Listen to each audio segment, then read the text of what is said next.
I just thought I would start this channel as like a video diary because I don't really have anyone to talk about my life with. I do on Messenger and stuff, but it's just not the same. I just thought I would try this.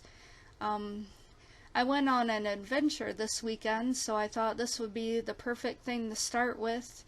I went on a Christian women's retreat with a couple friends of mine, Tina and Maria. Like, this was going way out of my comfort zone because I've literally never stayed the night away from home. Not in a long time anyway. Like, when I did, it was like in the distant past. Um, but I was really nervous, and like I was trying to find a way to get out of it.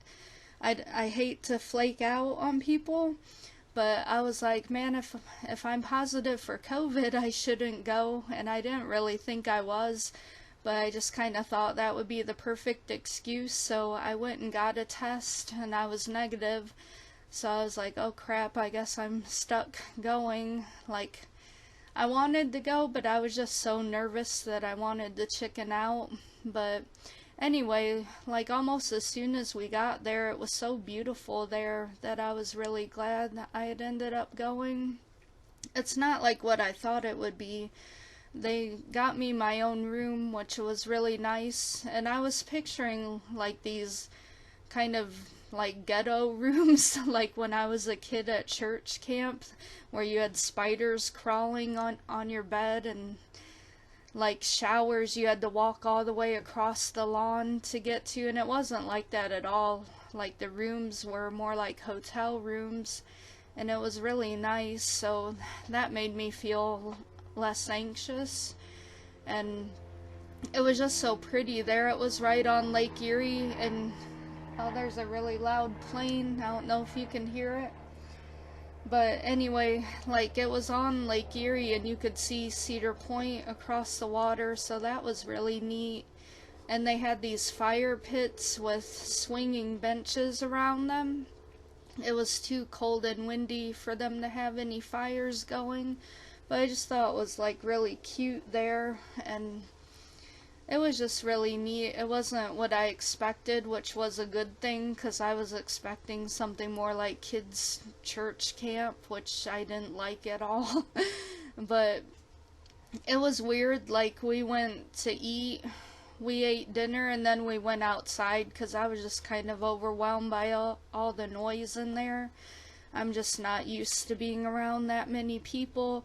And like, there was one woman sitting there, and she came over and talked to us, and like, I don't know, it was weird. Like, she singled me out and she said she saw something in my eyes, and it made me like open up and tell her things that normally I never tell other people, but they were things that she could relate to.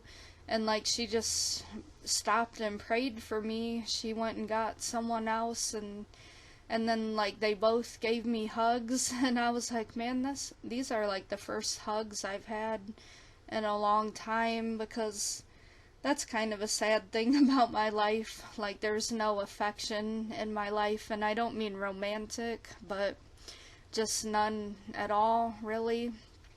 So that was neat. Like, right off, I don't know, it just kind of broke the ice. And then the first message that the speaker, she wasn't a preacher, but she was more like just a speaker, and she was talking about this guy she knew who was just really skeptical about the Bible and stuff, and I was relating to it so much because like I'm the same way, and like that message just really spoke to me, because in the end the guy became a Christian because he just figured, well, what do I have to lose? Like, whether it's true or not, if I choose to believe it, I have everything to gain and nothing to lose, whether it's the truth or not. And I was just like, man, that's so true, because what other hope is there, really? Because that's where I get depressed about my mom dying. She was my grandma, but I always called her mom. Like, she was the only mother I ever new as a mother to me. She had me since I was 13 months old, but where I get depressed is when I get more like in an atheist mode of thought, and then I think she died and she's just gone forever. But when I'm feeling more of a faith in God, then I feel better because I'm thinking like she's with Jesus in heaven. And I don't know, what that woman said about her husband really spoke to me. Like, what do you have to lose by believing? If it's not true, you haven't lost anything, and if it is true, you've gained everything. So that message really spoke to me. And aside from that, like, all of the times she spoke were really good, and I really enjoyed the music, and most of the food was really good. There was just like one dinner that I didn't hardly like anything, but other than that, it was really good. And it was funny because I'm just so awkward and don't know where I'm going or what I'm doing, so I just kept following Tina around because I like Maria too, but Maria would like always like run off and talk to people who I didn't know. So I just kept following Tina around, and Maria said I was like her baby duck. I was always behind her. So then I was like calling Tina Mama Duck. It was funny. And my skin flared up like a lot yesterday because of not getting enough sleep and being nervous and all that. So I was able to deal with it though. Like, my ears would be burning and my skin all red and everything. I mean, that disease is a topic for another video, but long story short, I have like the rare form of rosacea that causes a lot of pain, but I dealt with that. It was whatever, that happens. But today then, like, I have my sun umbrella that I use to keep the sun off me because the sun is the biggest trigger of this disease that'll cause me to feel like I'm being burned alive, and that it's a special umbrella made to block out UV light, so it was pretty expensive. And I realized I had misplaced it, and I just started to have a panic attack. And I left the devotion group I was in because I had to go look for this black umbrella.